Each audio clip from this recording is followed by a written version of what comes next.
పిచ్చోని ఒక స్క్రీన్ మీద వచ్చింది. మడత మంచం మడత పెట్టి కొడక ఆ అబ్బాయికి దయగలిస్తే మన ఇస్తాడు, లేకపోతే లేదు. మీరు పెట్టుడు లాయర్ లయర్ లయన్ లయర్ అంటే అబద్ధాల కోరు. బాలయ్య బాబు, జై బాలయ్య అంతే.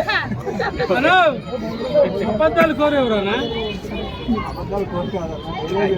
లైన్ అంటే లైన్ ఎవరంటే జై బాలయ్య అన్న.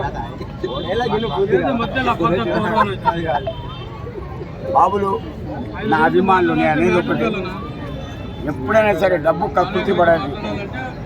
ఆశ మనిషికి ఉండాలా, ఆశకు అద్దు ఉండాలా.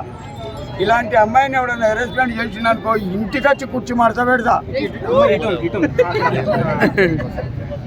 ఇంటికి వచ్చి నాకు 4 అక్కలు, నేను ఇంటికి ఒక్క కొడుకును, అందరికంటే చిన్నోని. నేను కొడుకునే, ఆడపిల్లలు అంటే నాకు ఎక్కువ ఇష్టం.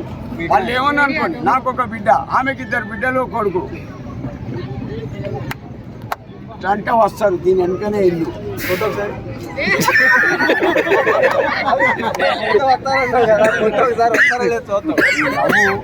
నవ్వు ముఖం మీద ఎప్పటికి ఉండాలి.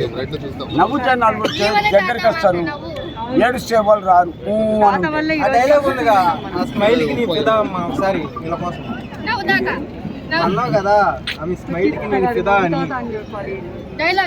డైలాగ్ బాబాయ్ ఎట్లా బాధలా ఉండేవాళ్ళందరికీ ఒకటి బాగిను వినండి పిల్లలు. ఏ నువ్వు పోరా, నా డైలాగ్ పిల్లలు. ఏ మనిషి తాగుడుకు బానిస కాదు. వానికి చిన్నదో పెద్దదో సంథింగ్ ఏదో ఒక బాధ ఉంటుంది. దానికి ఎవడు బానిస కాడు. తాగుడుకు మనం బానిస కావద్దు, అది మనకు బానిస కావాలా.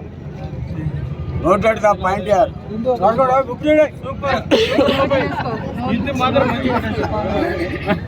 వస్తా బాబాయ్, దమ్మొస్తుంది. నేను చెప్పిన డైలాగ్ చెప్పాను. నేను ఇంటికి పోగానే నా మనవాడు కాలు కడుక్కో తాత అని నీళ్ళు ఇస్తాడు.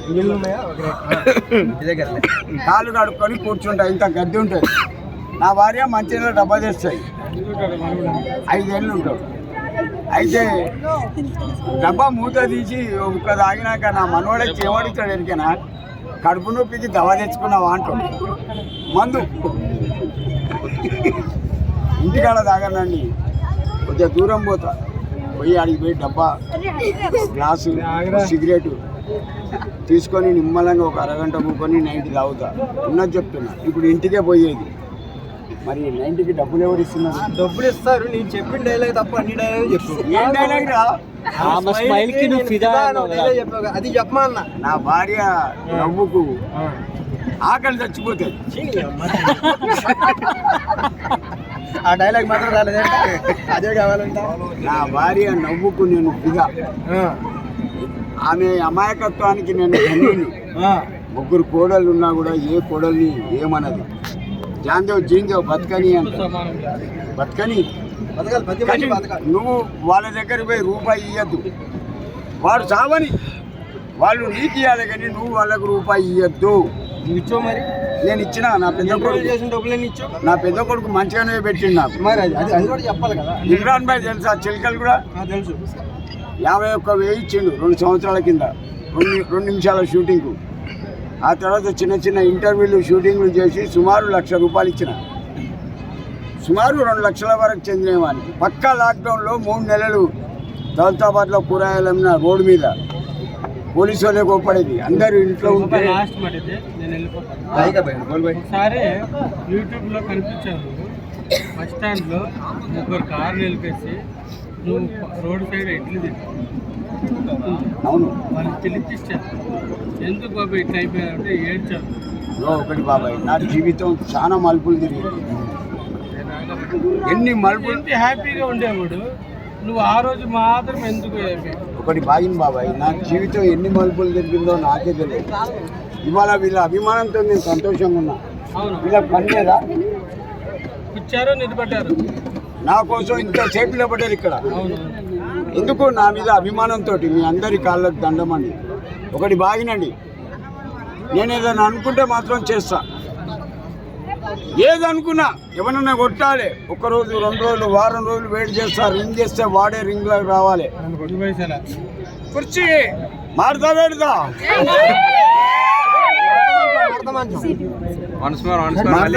సాయికి ఇచ్చిన ఒక ఆయన ఇచ్చిండు పాపం 6,000. సాయికి ఎందుకు ఇచ్చావు? సాయి హోటల్ కడ పెట్టిన. ఆ పిల్లాడు నేను మర్చిపోయి ఇంటికి పోయినా, ఇంటికి తీసుకుపోయింది. ఇంటికి పోయినాక నేను తెమ్మంటానా? మరి కొత్త డైలాగ్ పండగ వెళ్ళాక పండగ వెళ్ళిపోయింది.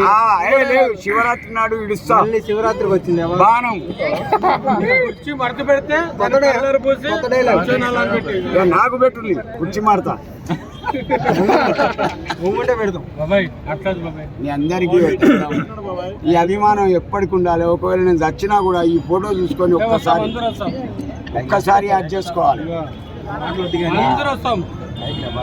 నేను అనేదేనండి, ఎవరికి శాశ్వతం కాదు జీవితం. నాకు 64 ఏళ్ళ వయసు చాలు, బతికిన కడిదాలు. ఇప్పటి వరకు నా బాడీకి కొనుక్కొని తెలియదు. మా అమ్మే అన్నది, ఏం చెప్తారని ఇది చెత్త బాడీ శరీరం. నేను 10th చదివేటప్పుడు కబడ్డీ ఆడతాను.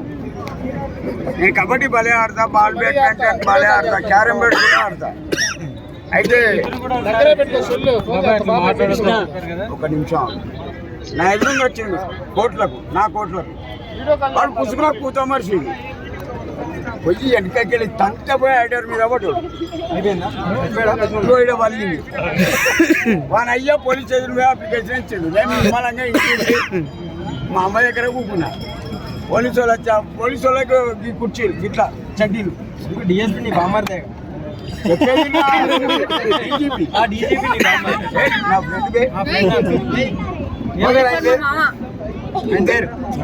మహేందర్ రెడ్డి ఇద్దరు పోలీసు వాళ్ళు ఇంటికి వచ్చారు. సైకిల్ ఒక కట్టె పెట్టుకొని. అరే ఇబ్బంది తింటారా పోలీస్ స్టేషన్. అయితే వచ్చే కుమార్ వచ్చాడు. అంటే సంగతి సార్ అన్న ఆట ఏమాట కబడ్డీ అదే నాకు దెబ్బ తగిలితే ఇంకో ఆట వేసుకుంటారు. నిత్య పలిగింది. ఈ స్టేషన్ పండబెట్టి దొక్కుతా నిన్ను నేను అయ్యాను. ఏమనుకున్నావు బే, నువ్వు ఎమ్మెల్యే ఫ్రెండ్ కావచ్చు. నా కొడుక ఇంటికొక్క కొడుకును కోస్తా. మా నాన్న వచ్చి చలిపెట్టాలని తీసుకొని వచ్చింది. నేను ఏది చేయాలన్నా చేస్తా. వస్తా. బంద్ కుర్చీ బంద్ అయిపోయింది. 9కి టైం అయింది. ఇంతమందిలో అన్నావు మరి 100 రూపాయలు. యాక్టింగ్ బాగుంటుంది, ఏడుచుడు తక్కువ తినుడు ఎక్కువ. డబ్బులు లేవు కదా, డబ్బులు లేవు. ఎప్పుడు ఉంటుంది ఇక్కడ మేము అందరూ కట్టలు తీసుకొని పుచ్చాం. కట్టలతో పెట్టాం. చెప్పు. నన్ను ఏ అమ్మాయి ప్రేమ బండరాయి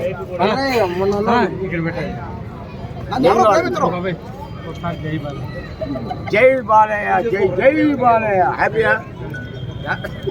ఒకటి బాగిన బాబాయ్. గేమ్ చేంజర్ సినిమా వచ్చింది, చిరంజీవి కొడుకు. ఆ తర్వాత 2వ నాడు ఈ సినిమా వచ్చింది. నేను ఇక్కడ ఫ్రీగా చెప్పిన అందరికి, game changer out, Balayya picture success.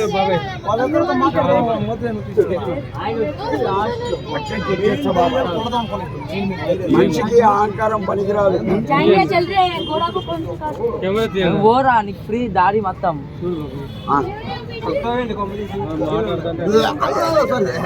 వాడంతే. అరే అంటున్నాడు, ఒక్క నిమిషం అవుతావా లేకపోతే ఈ పంట వల్లుతుంది. ఈపు వలుగుతుంది.